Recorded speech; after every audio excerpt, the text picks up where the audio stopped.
time on the Games of 90, we talked about College Madhouse. Now, let's talk about the kids' version and the originator, which was mainly Double Dare's biggest rival. So, let's talk about Funhouse.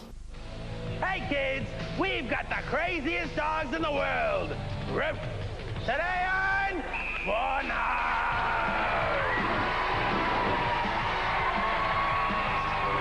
And now, here's the dog brain who puts the fun in Funhouse. It's J.D. Ross. Funhouse is the classic kids game show that put Scott Stone on the proverbial map. Two teams of two kids compete in a bunch of messy events and an amazing race around the studio in hopes to win the game and run through the gigantic Funhouse in order to win cash and prizes.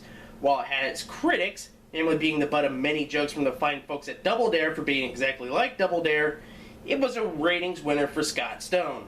That is until 1990. Basically everything that could go wrong for the company did go wrong. All of his shows were canceled. We're talking about College Madhouse, Freddy's Nightmares, although Funhouse would be canceled but would later be put on Fox.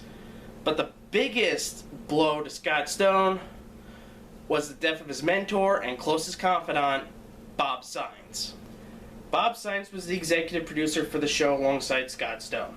His previous credits at Lorimar, the show's syndicator, included overseeing the all-new Let's Make a Deal with Monty Hall, and his first partnership with Scott Stone in the $1 million Chance of a Lifetime. Before that, he worked on Dreamhouse and countless other productions. While the show was on the air, he was having a long battle against melanoma, a form of skin cancer. In August of 1990, he succumbed to the illness and passed away. Scott was devastated by the loss. His business partner and loving mentor was gone, and he had to soldier on with the Fox version of the show. When the show aired, you could see a couple of tributes to Bob Synes. The first one was Bob's Mad Mall, where the tag is in the bag of one of the mannequins going around the doors, and it was one of the most hit upon parts in the house.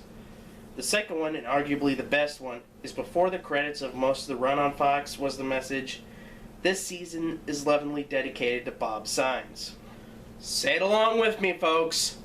Fuck cancer. So now we move on to September of 1990 and Fox's Funhouse. You'll notice one thing right off the bat. The announcer for the original show, John Tiny Hurley, is not there. Instead, he is replaced by this guy. Hey gang, I'm MC Mike and welcome to a brand new season of Funhouse! Yo, get it!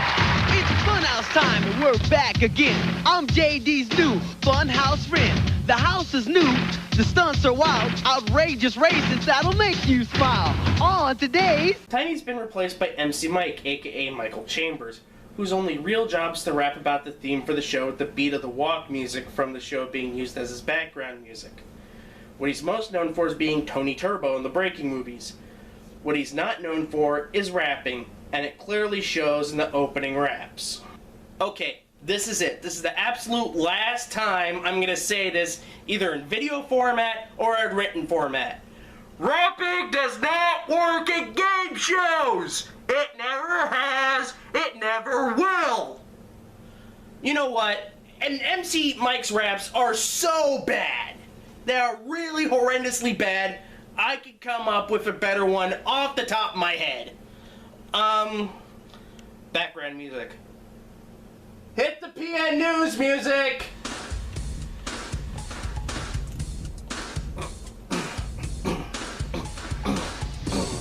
It's time for Funhouse and away we go!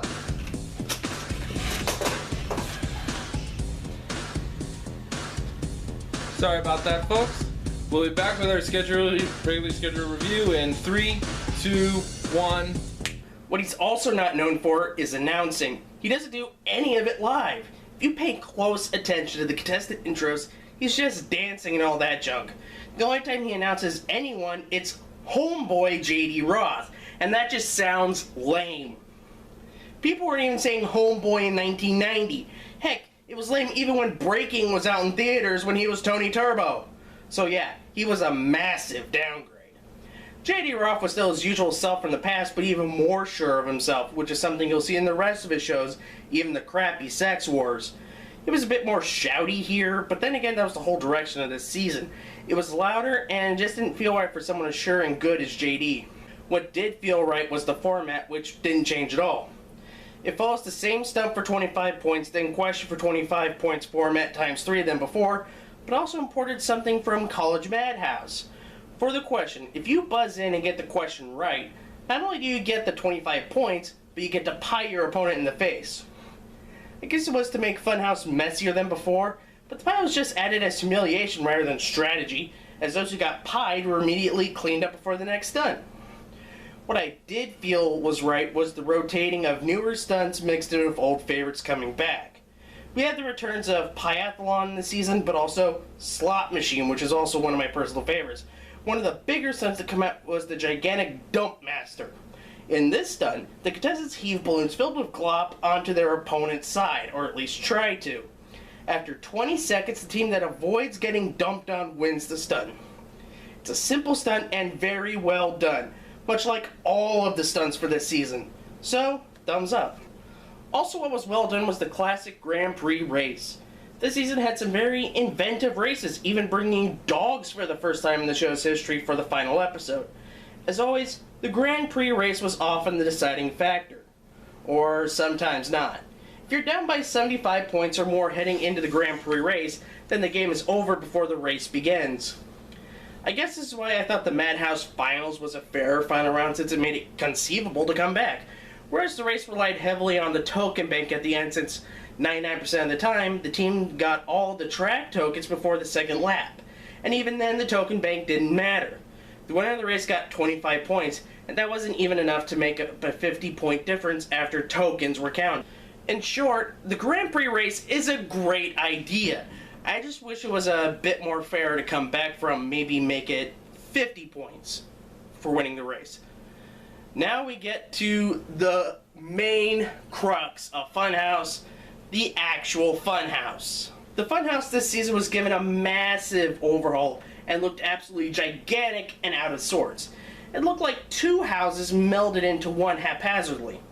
Instead of starting at the bottom like previous seasons, the entrance of the house was at the top, and the clock started when they went down the water slide. I get why they did this to add excitement, but it prevented some strategy from taking place. Heck, the entire reconfiguration made it almost impossible to have any strategy. Let me explain. Since you start at the pool, you have to decide either to take the straightforward path, which is through Flushing Meadows and go up to the Cockeyed Kitchen and Bob's Mad Mall, or the confusing path on the other side, which requires you to go through the sewer or the fast food fight. The straightforward path is easier, but there are only 4 tags along the way. 3 prize tags and 1 cash tag on the door in Flushing Meadows. The confusing path has more tags, but you have to go through Tubular Tunnel in order to tag your partner in. More often than not, people who take the confusing path get lost and eat up lots of time in order to get back to home base. What makes matters worse, sometimes after they get 3 tags, they accidentally take the tag in the tunnel out of it and onto home base with their feet. It's a thing where JD should see it and throw the tag back in the tunnel instead of disqualifying the tag. Aside from the new confusing house, they added a couple of things to it. First thing they added was the Glock clock. Grabbing the clock added 15 seconds worth of time to allow the contestants to grab some quick tags before time ran out.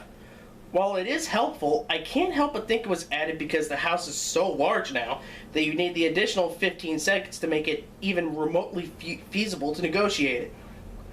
Also added was the mystery cash tag, which was always in the trash for cash. The tag was supposed to be between $50 and $200. They claimed that, but you never see the $150 or $200 tags there, something that hasn't been seen since the first season. Aside from those things, the rules remain the same. The winners had 2 minutes base time to grab as many tags as they can.